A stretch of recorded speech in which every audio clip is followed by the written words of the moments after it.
Hey, good morning everybody. Welcome back to Rusty Wrench Restorations. I'm Steve, and today's video we're going to be going over removing the track pads from the rail assembly.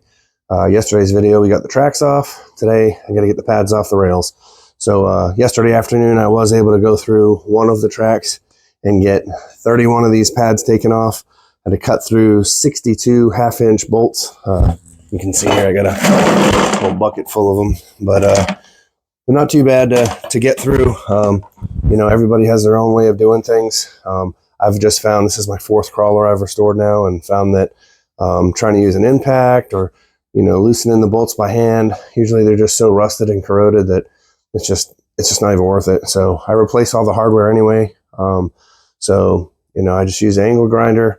I cut about halfway through each of the bolts and then just use an opening wrench and snap the bolt the rest of the way. I'll get a little sledge out, hammer the pads off the rails, hammer the bolts out of the pads, and stack them up, and we're ready to send off to sandblast. So today's video, it's just going to be hyper speed of me getting everything set up and removing the pads from the last track, and that's about it. So with that, let's cue some sweet beats, and thanks again for watching. Subscribe. Peace out.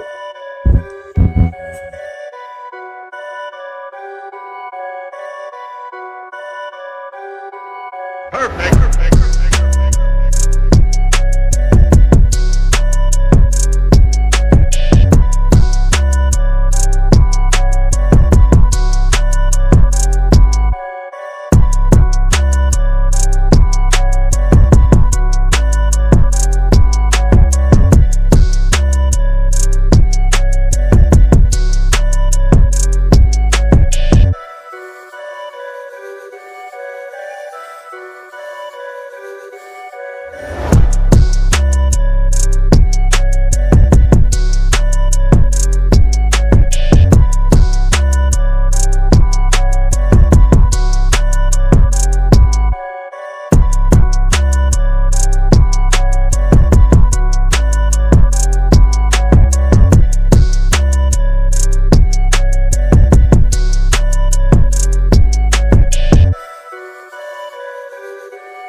Video.